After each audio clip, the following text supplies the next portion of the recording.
Hello everyone, welcome back to my channel.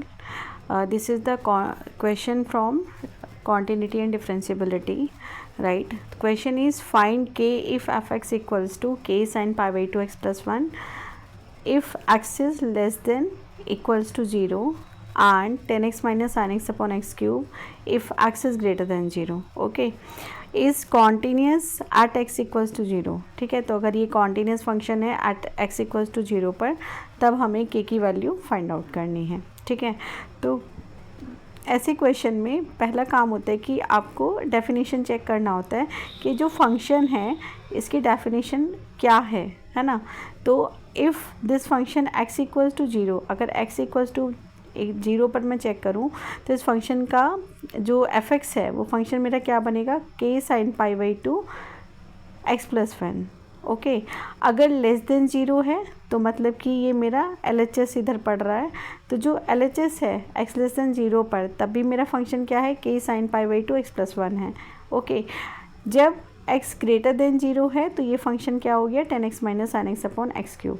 तो यहाँ से एक बात समझनी है आपको कि जब x इक्वल्स टू 0 है तो इसकी वैल्यू क्या हुई, फंक्शन की वैल्यू क्या हुई, k sin pi x plus 1 by 2. ठीक है, एंड ये हमारा लेफ्ट हैंड लिमिट बनेगा.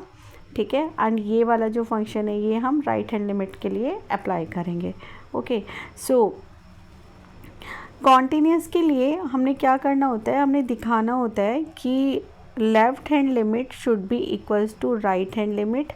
एंड ये जो फंक्शन की वैल्यू होती है ये तीनों अगर इक्वल हो जाती हैं तो हम बोल देते हैं कि फंक्शन कैसा होगा, कॉन्टीन्यूस होगा. ओके, तो हमने इसमें 3 काम करने हैं. पहला काम left hand limit find out करनी है, दूसरा काम right hand limit find out करनी है, तीसरा काम इस फंक्शन की वैल्यू x पर निकालनी है. x क्या है, x इक्वल्स टू 0 पर हमने फाइंड आउट करना है. ओके, तो फर्स्ट काम करते हैं, जब लेफ़्ट हैंड लिमिट आप फाइंड कर रहे हैं तो लेफ़्ट हैंड लिमिट में फंक्शन हमारा क्या है, sin pi by 2 x plus 1. तो आपको याद होगा कि जो left hand limit find out करते हैं तो x टेंड्स टू 0 माइनस लगा देते हैं ऊपर में. जी, माइनस टेल्स अस कि ये हमारी लेफ़्ट हैंड लिमिट है. ओके, अब इसमें x की जगह 0 रखेंगे अगर हमारी कोई इनडिटर्मिनेंट फॉर्म नहीं बन रही है. इनडिटर्मिनेंट फॉर्म का मतलब होता है कि लाइक 0 मल्टीप्लाई बाई 0 बन रहा हो, इन्फिनेटिव मल्टीप्लाई बाई इन्फिनेटिव बन रहा हो, या इन्फिनेटिव अपॉन इन्फिनेटिव 0 अपॉन 0. इस तरीके की जितनी फॉर्म्स होती है वो इनडिटर्मिनेंट फॉर्म हो रही है. बट ऐसा यहाँ पर ऐसा कुछ भी नहीं है, तो आप सिंपली x इक्वल्स टू 0 इसमें रख देंगे. तो जब x इक्वल्स टू 0 हमने रखा तो k sin pi by 2 0 plus 1 बन गया बेटा. ओके, तो ये बनेगा k sin पाई बाई 2 और sin पाई बाई 2 की वैल्यू कितनी होती है, 1. तो LHL जो हमारी लेफ़्ट हैंड लिमिट है वो कितना आ गया, k आ गया. Okay, now we need to find right hand limit. तो राइट हैंड लिमिट में फंक्शन हमारा क्या बन रहा था, 10x minus sin x upon x cube बन रहा था. ओके, और अब जो राइट हैंड लिमिट है वो शो करते हैं x टेंड्स टू 0 पॉजिटिव से. ओके, अब इसमें देखो अगर 0 आप रखते हो इसमें तो ये tan 0 माइनस साइन 0 अपॉन 0, तो ये कुछ 0 अपॉन 0 की फॉर्म बनेगी, है ना, जो कि इनडिटर्मिनेंट फॉर्म बन जाएगी. तो ऐसे फंक्शंस अगर आ जाते हैं तो उनको हम कुछ ऑपरेशंस लगाकर उनको ऐसे ब्रेकआउट करते हैं कि वो इनडिटर्मिनेंट फॉर्म ना बने. तो यहाँ पर हम 10x को लिख सकते हैं sin x upon cos x, है ना, minus sin x upon x cube as it is आ जाएगा.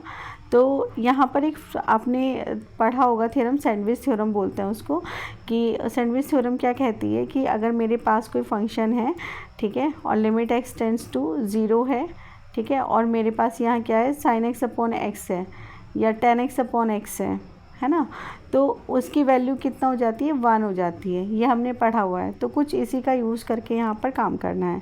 तो यहाँ देखो जब हमने यहाँ पर इसको ब्रेकआउट किया था तो यहाँ पर एलसीएम ले लेंगे आप. चलो एलसीएम बाद में ले लेते हैं. देखो इसको कैसे लिख सकते हो, sign x upon cos x minus sign x upon x cube. अब ऊपर से देखो साइन एक्स कॉमन आ जाएगा तो साइन एक्स बाहर कॉमन निकाल लो, एंड ये जो डिवीज़न में एक्स क्यूब है ये साइन एक्स के अपॉन में चला गया. तो यहाँ से क्या बचेगा, 1 अपॉन कॉस एक्स, और यहाँ से क्या आएगा, -1 आ जाएगा.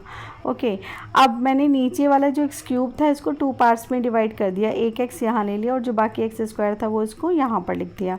ठीक है, तो now we can write it like sine x upon x 1 upon x square, और यहाँ पर एलसीएम ले लोगे तो कॉस एक्स इसका एलसीएम आ जाएगा और 1 माइनस कॉस एक्स न्यूमरेटर में बन जाएगा।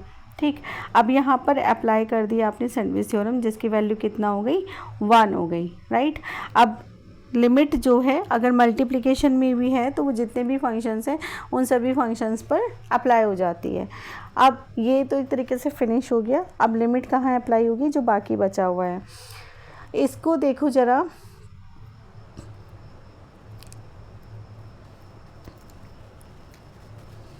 इसमें अगर आप देखें तो limit x tends to 0 plus 1 upon cos x, ठीक है।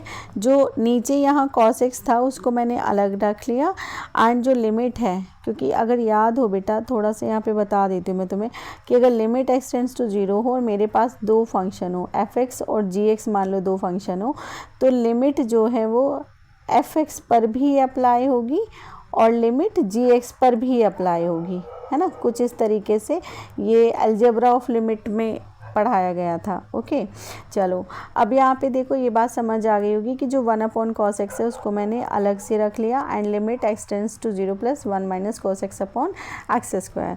अब अगर मैं यहाँ पर 0 रखती हूँ तो कॉस 0 की वैल्यू कितनी होती है 1, तो ये 1 अपॉन 1 बन जाएगा, तो इसकी वैल्यू भी 1 हो गई, ठीक है। Now limit x tends to 0 plus 1 minus cos x upon x. अब इसके लिए बेटा आपको एक फॉर्मूला पढ़ाया गया था कि जो 1 माइनस कॉस 2x होता है that is 2 sine square x, ठीक है। 2 साइन स्क्वायर एक्स, अगर मतलब इसमें ये होता था कि अगर यहाँ पे ट्वाइस एंगल तो यहाँ पर इसका हाफ हो जाता था, तो अगर मैं एंगल यहाँ पर x ले लूँ तो इसका मतलब यहाँ क्या हो जाएगा, इस एंगल का हाफ हो जाएगा, मीन्स x/2 हो जाएगा। तो इसमें अगर मैं 1 माइनस कॉस एक्स यहाँ मेरे पास है तो इसकी जगह बेटे मैं रख सकती हूँ 2 sine square x/2 upon x square. Okay, अब 2 साइन स्क्वायर x/2 को I can write 2 sine x/2 sine x/2। ओके, जो नीचे वाला x है उसको मैं लिख सकती हूँ x and x dot x लिख सकती हूँ, बट मुझे सैंडविच थ्योरम लगाने के लिए इसके अपॉन में 2 चाहिए, तो मैंने इसके अपॉन में भी 2 लिख दिया और इसके अपॉन में भी 2 लिख दिया। जब मैंने एक तरीके से 4 से डिवाइड किया है तो I have to multiply with 4 also, ठीक है, बैलेंस करने के लिए।